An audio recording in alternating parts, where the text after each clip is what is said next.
everybody, and welcome to WTF Hammer Underworlds. Today's video is going to be a Season 2 Warband review video looking at Ylthari's Guardians, who are basically in Shadespire just seeking, I guess, the spirits of their fallen comrades.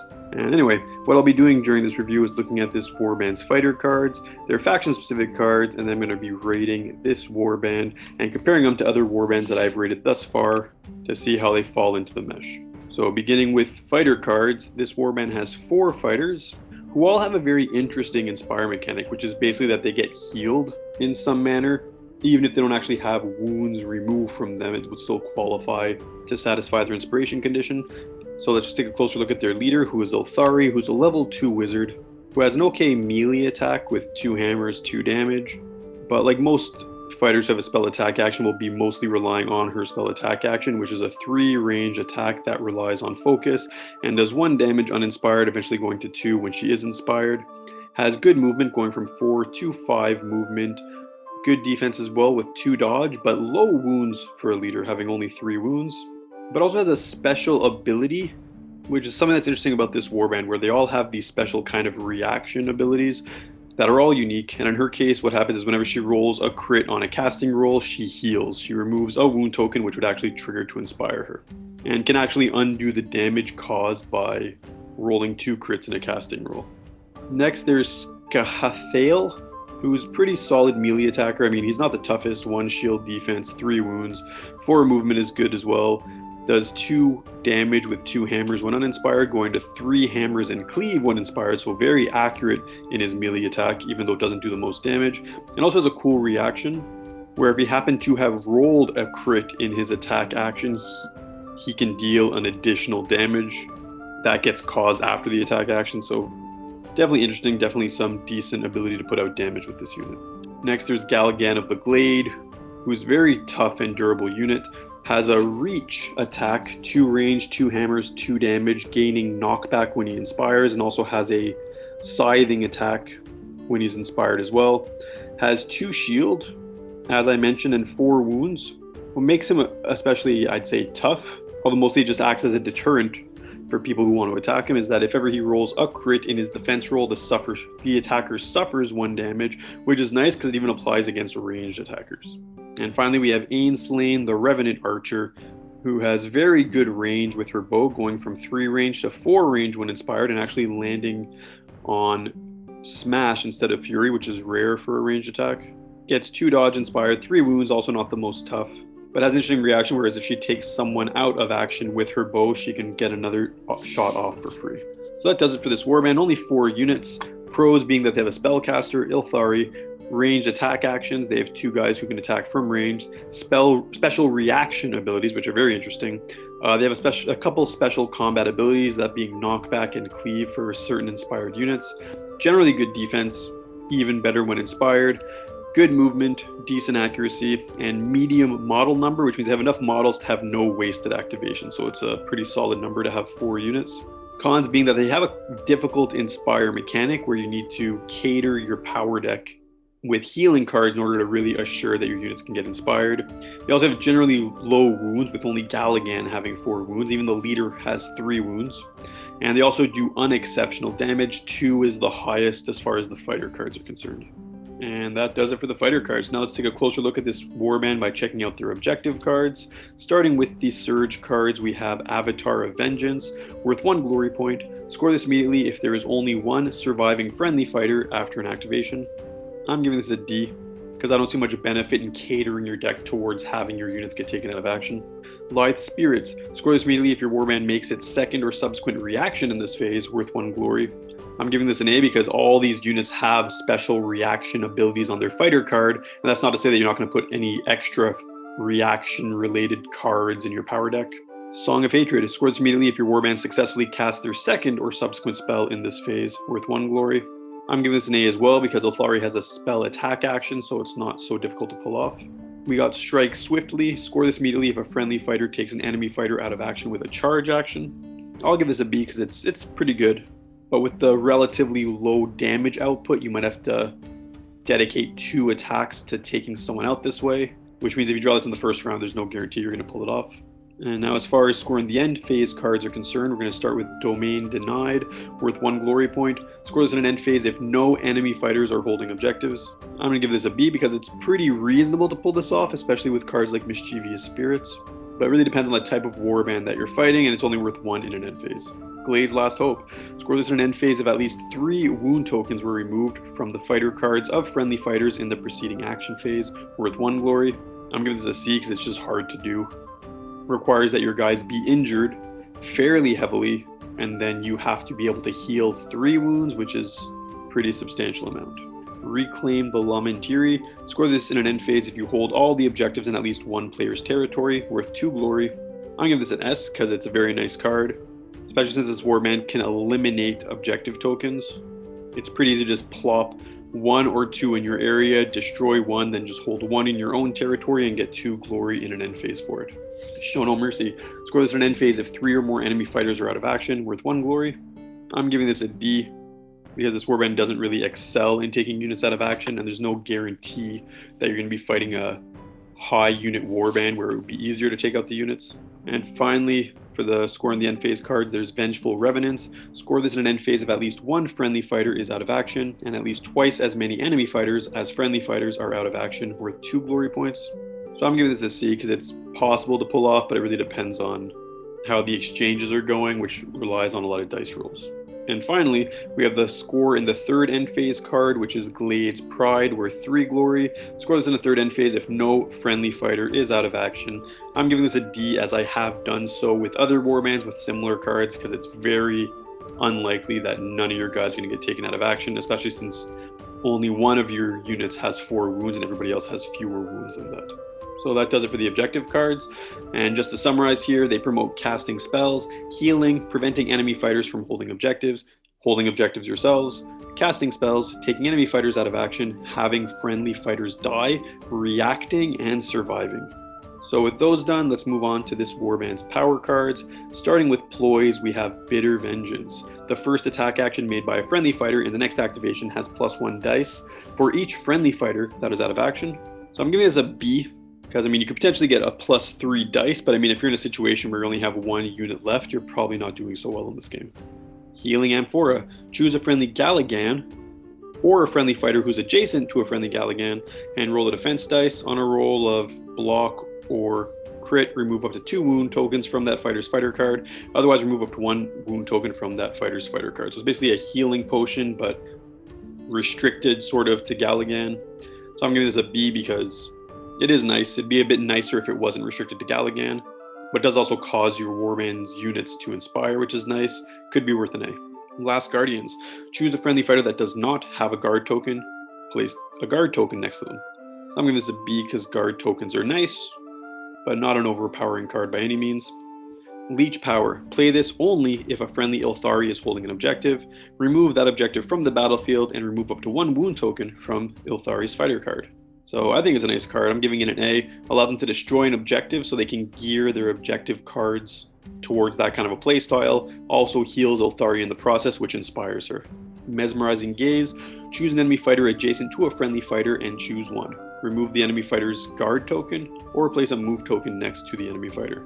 So it's sort of like a weak transfixing stare, but you can also remove guard token. I'm giving it an A. I think it's a pretty nice card.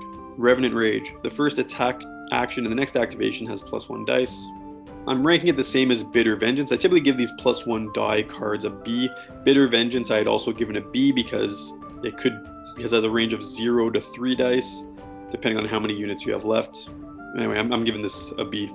Spring Seed Step. As a reaction, play this after a friendly fighter's move action. Choose another friendly fighter and push them up to 3 hexes. They must end this push adjacent to the fighter that moved. So it allows your guys to cluster up a little bit. Also is a reaction, which is good for scoring that objective card that I talked about earlier. So I'm going to give this an A. Writhing Roots. The first fighter to make a move action in the next activation has -2 move. So pretty nice. Could really screw over an enemy's plans. Can only really effectively be used if you're confident that the enemy is about to move and you might be able to prevent them from reaching whatever destination is that they want to reach with that -2 move. So a bit circumstantial, worth a B in my books. And that does it for all the ploys. 3 spells: Curse of Dwindling, a Gambit spell that costs 2 channel. If this spell is cast, choose an enemy fighter within 5 hexes of the caster. That fighter's attack actions have -1 dice. This spell persists until that fighter is out of action. So a nice debuff. I'm giving it an A. Pangs of the Great Lack. Gambit spell costing 1 focus. If cast, choose an enemy fighter within 5 hexes of the caster. That fighter suffers a damage. So a better range, lower likelihood of success Sphere of Akshi. I'm giving it an A. Could be worth an S. I mean, it's nice. Just swirls aren't a guarantee on the die. Strength of the Burgeoning. The last spell costs 1 channel. If the spell is cast, the first attack action with a range of 1 or 2, and the next activation has +1 damage. So I'm giving it a B. It's a nice +1 damage, although you do have a chance of failing to cast it. But you also have the benefit of actually casting a spell, which could score you objectives in other areas. So overall, spells are pretty good, ploys are pretty good, and they all typically promote healing, increasing the accuracy of attacks, improving or causing damage, impairing enemy accuracy, movement, and activations, pushing friendly fighters, improving defense, and destroying objective tokens. And this finally brings me to this Warband's upgrade card, starting with Cage of Thorns. Restricted to Ylthari gives her a special spell attack action that does 1 damage on focus, but if the attack succeeds, you place a move token next to the fighter. I'm giving this an S because if Ylthari is protected and she's able to spam this off with her range 3 and affect many units, she could just pepper move tokens all over the place, which is like numerous transfixing stares and can very much affect your opponent's plans. Constant growth, +1 wounds, it's solid. I'm giving it an A. Enraged Spite, special attack that's 2 swords, cleave, 1 damage, 3 range. It's not so great. I'm giving it a C. There are better universal cards. Inescapable Grasp, rolls of dodge are not successes in the defense rolls of enemy fighters targeted by this fighter's attack actions with a range of 1 or 2. Restricted to Ylthari, so basically gives her Ensnare, but only for her normal attack, not her spell attack action. So because of that, I'm giving it a C because she should always be using her spell attack action, in my opinion. Menacing Step. As a reaction for Scathael, after an enemy fighter's move action that ends adjacent to at least 1 other friendly fighter, push this fighter up to 2 hexes. The push must end this fighter adjacent to the enemy fighter, so allows Scathael to support his allies. I'm giving it a B because it is a nice boost, but it's not bank breaking. Pinning Shot. Unique to Anslain. This fighter is considered to be a supporting fighter for adjacent friendly fighters.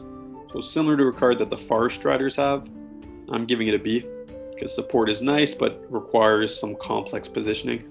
Spiteful Thorns for Ylthari. As a reaction, after an enemy fighter's attack action with a range of 1 that targets this fighter and succeeds, roll an attack dice. There's a 50% chance that the attacker suffers damage. So it makes it a little bit less appealing to attack her, at least in melee. So I'm giving it a B because it's okay. Spite Thorn Arrow for Anslain gives her a very accurate 1-shot ranged attack for 2 damage on 3 hammers with Ensnare. It's good, but it's 1 shot. Probably won't be a killing blow against a very significant fighter. Although it does depend, but I'm giving it a B. It's good, but not great. Unflinching Guardian for Galligan. As a reaction, during an enemy fighter's attack action that targets a friendly fighter supported by this fighter, after the defense roll, but before the attack action succeeds or fails, you can re-roll 1 defense dice. So it allows Galligan to help fighters he's supporting with their defense rolls. Kind of hard to make this work positioning wise, since people will see that Galligan has this card equipped. So I'm giving it a C. Could even be a D. Vengeful Blow for Scathael. 2 fury, 1 damage, has +1 dice and +1 damage for each friendly fighter that's out of action.